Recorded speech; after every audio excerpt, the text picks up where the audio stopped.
Hey guys, Socket here. Today we're going to continue on with our PC tool tutorials. This is number 5 in the series, and today we're going to look at setting up the input and output configuration in standard mode. In the last episode we looked at the two modes that were available, being standard mode and virtual channel processing mode, and we talked about the differences and the pros and cons. So this video will focus on the standard processing mode, and the next video will focus on the virtual channel processing mode. Okay, so before we dive into the input-output configuration screen, I first want to have just a quick chat about inputs and outputs. So we've seen this screen before in previous videos, but in the standard mode you have inputs coming into your DSP, and your inputs are your music sources. So for example, your head unit or your phone or a digital player, and they're somehow wired or streaming into your DSP. So they're the inputs. That input process is going to be manipulated by the DSP. It's then going to have EQ and your tuning settings applied to the signal, and it's going to then route those signals to your outputs or your speakers, so your tweeters, your sub, your mids, your rear fills if you have them, and so on and so forth. So when we go into the configuration table, essentially we want to tell the PC tool how your particular system is wired up in terms of the inputs to the system and in terms of your speakers. Okay, so let's have a look at how we do that in the input-output configuration screen. So first of all, on the left-hand side there are the inputs, so your analog inputs, your auxiliary inputs, and your digital inputs. And so your analog inputs are generally your inputs from, for example, your head units. That could be directly wired, and we call those high level, or they might be RCAs, and we call that low level. But regardless, they're your analog inputs. So if you had a head unit wired into your DSP, then we will have to set up the routing for your head unit. If you have an auxiliary, and in the in the Audio-Tech Fisher DSPs, you can buy a card for a 3.5mm jack, or a hex card which allows you to stream Bluetooth, and I think there's one also for a USB, but don't quote me. I'm pretty sure you can only have one of or the other. You can't have a 3.5mm jack and a Bluetooth, but basically you buy them as separate cards. You can install them into the DSP, and the antenna or the 3.5mm jack appears on the output side of the DSP, so it's not where your RCAs and things plug in from your head unit. It's on the other side of the unit. Here are some pictures to show you where that's located. But if you have those cards and you're, for example, plugging in an Apple Android head unit, or your Bluetooth streaming from your telephone, then we would need to set up this tab for that particular input signal and route it to particular speakers. Finally, there's the digital inputs. That is basically a digital cable in either a coax or a optical cable. For example, a digital player, and you've got it hardwired directly into the DSP. And here's a couple of pictures showing where they plug in, on the input side of the DSP.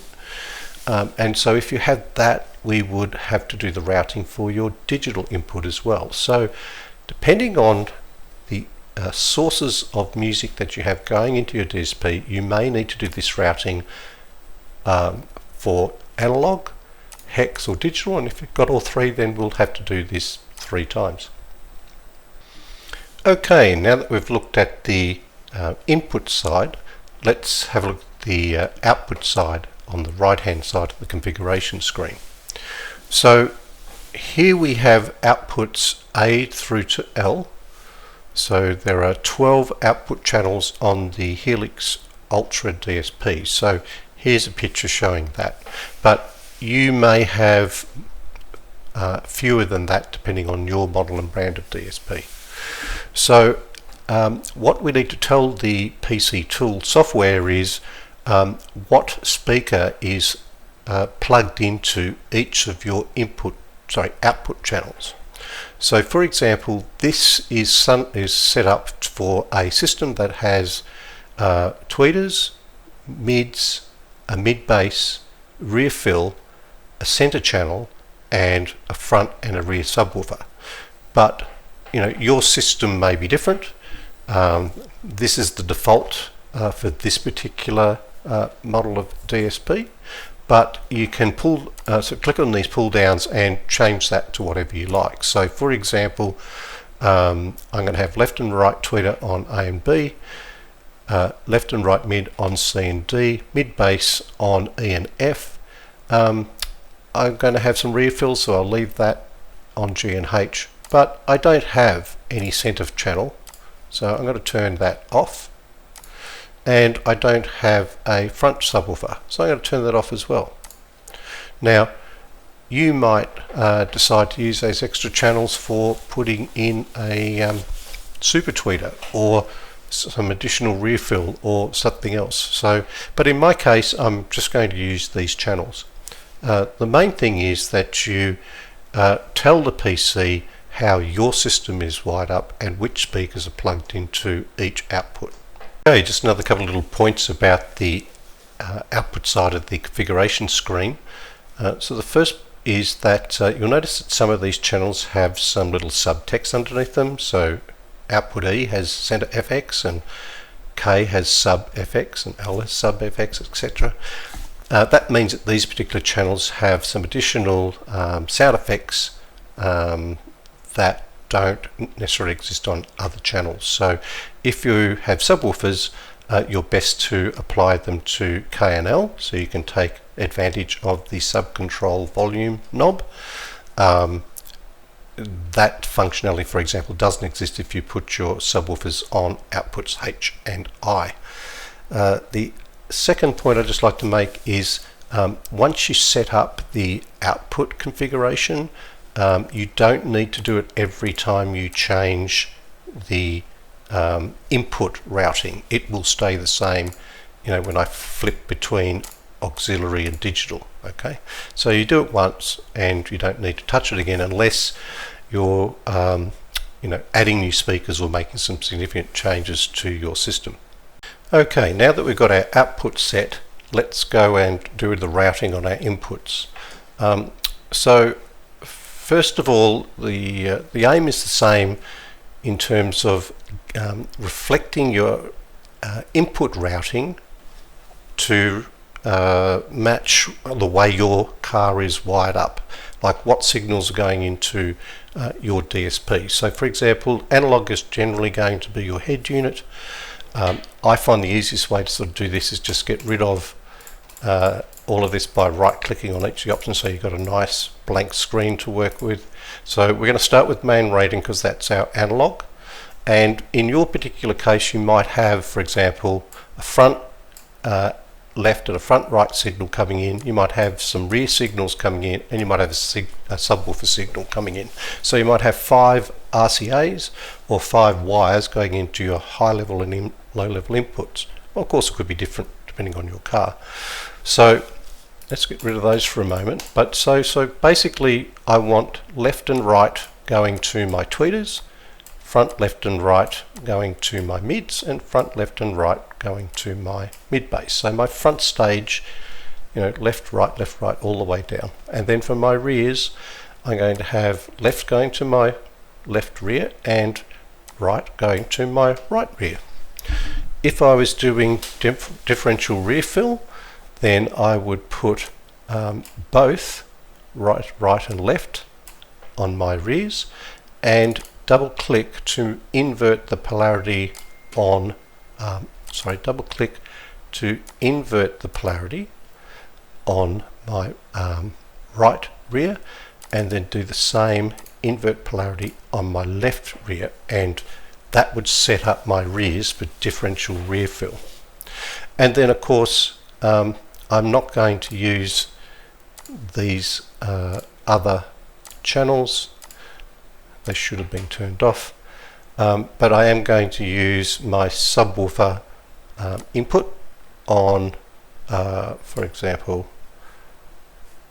sorry, this one down here, right? And I'm going to put both of those, I've only got one signal, so that's just going to go to subwoofer 2, and that's going to get confusing, so I'm going to call that subwoofer 1. Okay, and so there we are. The main or analog routing is done, and the inputs and the speakers match your system. Now we move to your auxiliary. So once again, just get rid of everything, left, right, left, right.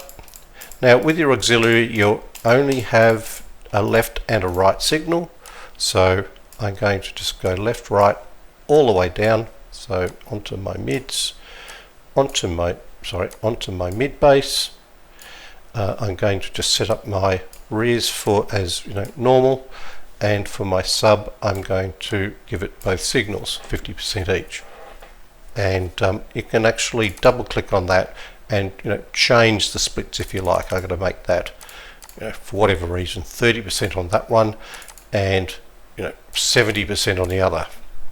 I don't know why you would do that, but you have that option. So that would be your auxiliary. And then your digital routing, same thing, get rid of all of that.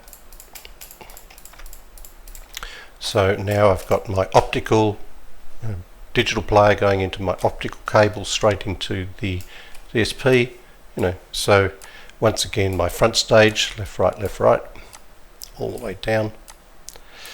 In this case my rear fill, I'm going to set it up as differential again, so double click, invert polarity on him, take the left side, invert polarity on that, and then I'm going to put my left and right signal on my sub, and that's it. My main setup, my hex is set up, my digital setup reflects my system, and I'm good to go. Final word just about this screen.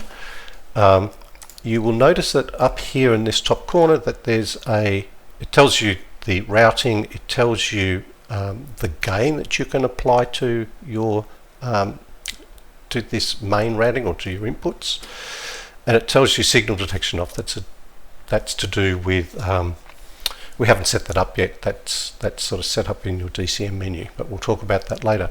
But basically you can change the gain or change the volume level of each of these input channels. So for example, if you're playing your system and your head unit is much louder than when you switch to your digital, you can make some adjustments here to compensate for that. So that's what that little gain clicker is for. Anyway, that is a quick rundown of the standard mode input-output configuration. Next video I'm going to do the same tutorial but in virtual channel mode, so if that's of interest to you, grab that video. Otherwise, once again, thanks for watching, and I will see you in the next video.